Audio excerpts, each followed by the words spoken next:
তুহিব্বুনাল্লাহা ফাত্তাবিউনি ইউহিব্বুকুমুল্লাহ ওয়া ইয়াগফির লাকুম যুনুবাকুম ওয়াল্লাহু গফুরুর রহিম। হে নবী, আপনি উম্মতদের বলে দেন, আপনার উম্মতদের বলে দেন যে আল্লাহর সন্তুষ্টি অর্জন করতে চাও, আল্লাহর ভালোবাসা অর্জন করতে চাও, আমি রাসূল আমার ইত্তেবা করো, অনুসরণ করো। আমি যা করি যা বলি তা করো, আমি যেটা করি না সেখান থেকে বিরত থাকো। তাহলে কি হবে? আল্লাহ তোমাদের উপর খুশি হয়ে যাবে। শুধু খুশি না, আল্লাহ তো রাসূলের হুকুম মানলে আল্লাহ খুশি হবে।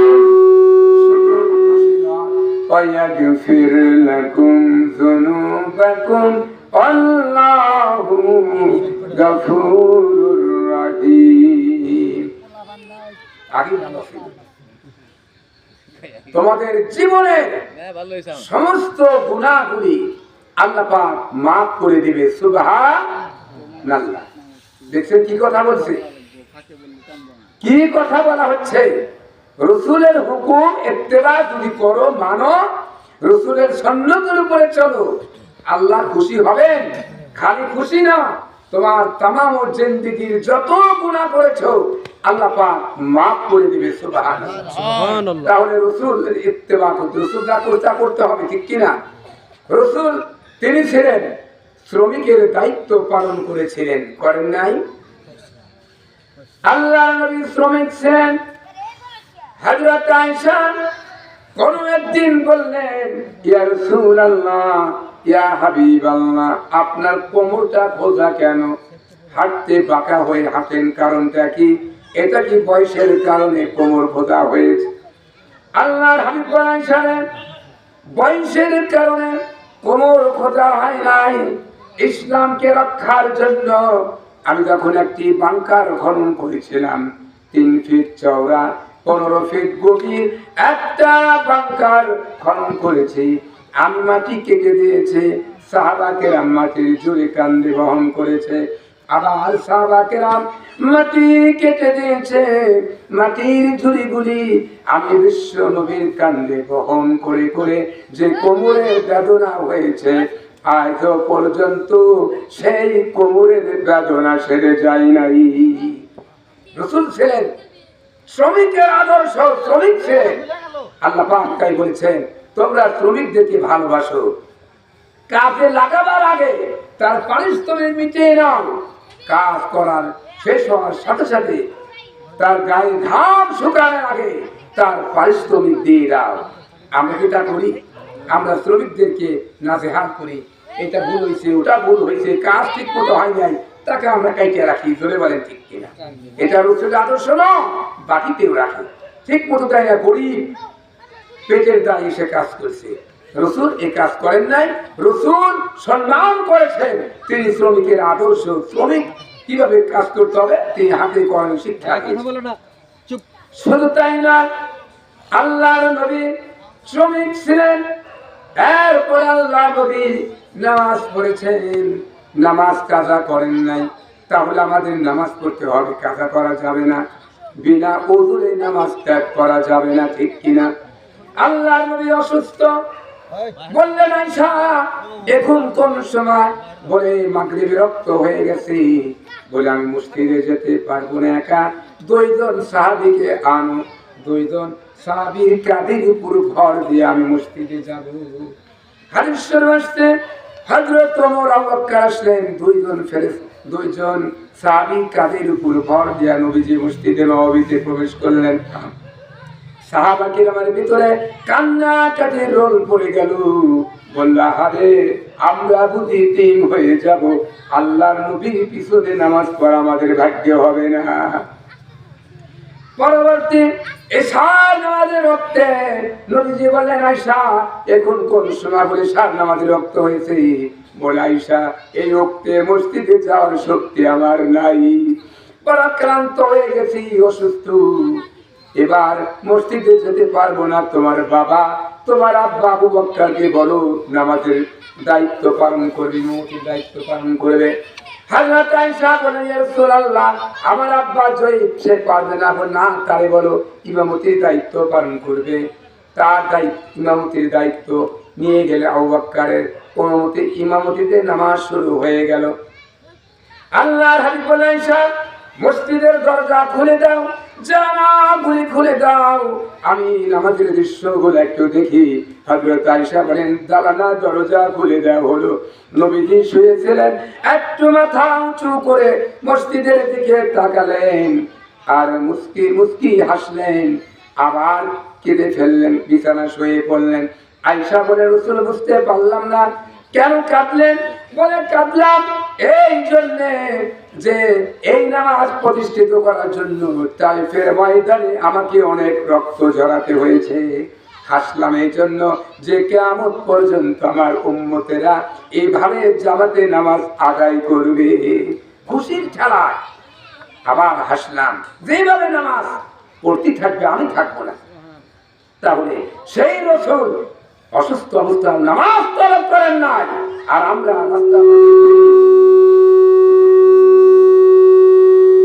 আমরা অবহেলা, সময় নষ্ট করি, ধরে বলে ঠিক কিনা? তাহলে রাসূলের আদর্শ আমাদের মানতে হবে। তাহলে কি হবে? তু হাম তেরে ये जहां चीज़ी का लौह कलम तेरे।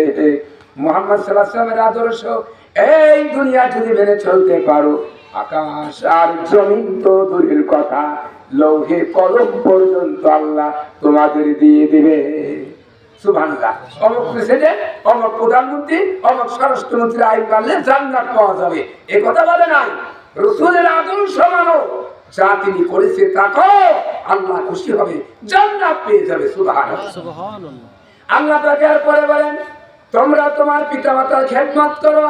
ওয়াকাদা রাব্বুকা আল্লা তা'বুদু ইল্লা ইয়্যা ওয়া বিল ওয়ালিদাইনি ইহসানা ইম্মা ইয়াবলুগান্না عندك الكبر أحدهما أو كلاهما فلا تكن لهما أف ولا تنهرهما وقل لهما قولا كريما واخفض لهما جناح الذل من الرحمة وقل رب ارحمهما কামা রাব্বায়ানি সগীরা।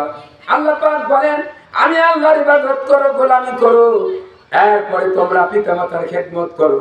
পিতামাতা যদি বেঁচে থাকে তাদের খাবার দাও, জামা কাপড় দাও, যা কিছু ঔষধ যা প্রয়োজন এগুলি দিয়ে দাও। আর পিতামাতার সামনে দাঁড়িয়ে মাথা উঁচু করে চোখ রাঙে, চোখ মোটা করে পিতামাতার সামনে ধমক দিয়ে কোনো কথা বলো না। পিতামাতা তুমি অসন্তুষ্ট হও, জাহান্নাম ছাড়া কোনো পথ নাই। পিতামাতার দুয়ার বদদুয়া, রাইফেলের গুলি মিস হতে পারে, পিতামাতার দুয়ার বদদুয়া মিস হবে না, সরাসরি আল্লাহর দরবারে চলে যায়। সুবহানাল্লাহ বলবেন না? সুবহানাল্লাহ। আর পিতামাতা যদি মারা যায় থাকে, তাদের জন্য দোয়া করেন, রব্বির হামহুমা, করেন রব্বির হামহুমা কামা রাব্বায়ানি সগীরা। আয় আল্লাহ, আমাদের পিতামাতা আমাদের কষ্ট করে লালন পালন করেছে, তুমি আমাদের পিতামাতাকে তোমার রহমতের কোলে উঠায়া নাও। ভালো হতো না? এগুলো তো আমরা ছেলেদের শিক্ষা দিই না, আমরা শিক্ষা দিই যে সে যে কেন এলো না, কিছু ভালো লাগে না, এবার আসুক তারে আমি মজা দেখাবো। এ গান করলে খালি গুনাহ আর গুনাহ, এটা শিক্ষা দিই। এটা না নায়িকা হবে, নায়ক হবে, হ্যাঁ অনেক টাকা পাবে না। যেজন নামাজ পড়ে না সে তো শয়তানের নানা, এবার আসুক কবরে তারে মজা দেখাবো। এই গান শিখা।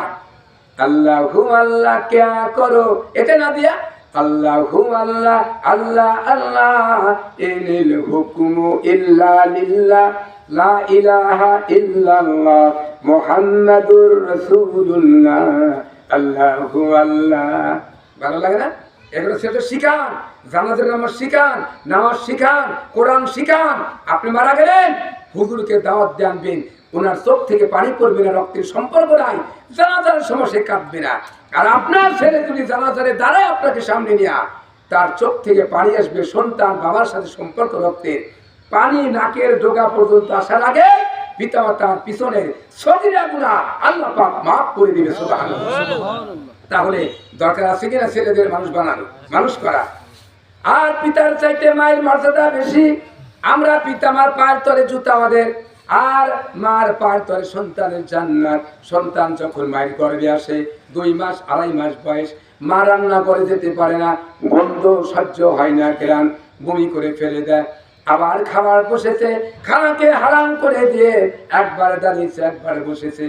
আবার 9 মাস 8 মাস বয়স বাচ্চার পেটের ভিতরে মা জননী প্রচন্ড শীতে লেপ মুড়ে দিয়ে ঘুমিয়ে গেছে। বাচ্চা পা মাথা দিয়ে আঘাত করলো, মা বিশেষ বেদনা যন্ত্রণা কুলাতে পারে নাই। আরামের গম হারাম করে দিয়া লেপটা দূরে সরাই দিয়ে একবার দাঁড়িয়েছে, একবার বসেছে, আরাম কোনো প্রকারে পাই নাই। 10 মাস 10 দিন যেদিন পূর্ণ হয়ে গেল, ডেলিভারিকে শুরু হয়ে গেল, সন্তান ভূমিষ্ঠ হলো। আল্লাহ বলে, বান্দিরে 10 মাস 10 দিন পরে তোমার কলিজার টুকরো এসেছে, নিজের গার ফিরায়া একবার তাকায়া দেয়। মা তখন নিজের সন্তানের দিকে তাকায়া দেখে, তাকানোর সঙ্গে সঙ্গে 10 মাস গর্ভধারণের কষ্ট আর ডেলিভারির কষ্ট আমি আমার বান্দির কলিজা থেকে মুছে ফেলে দেই। সুবহানাল্লাহ। সেই মা বাবার সাথে বেয়াদবি করা যাবে না। আল্লাহর আরশ কেঁপে যাবে, কপাল পুড়ে যাবে, তকদির পুড়ে যাবে, কিসমত পুড়ে যাবে। মা বাপকে ভালোবাসেন, তাদের খাবার দেন, তাদের ওষুধ দেন,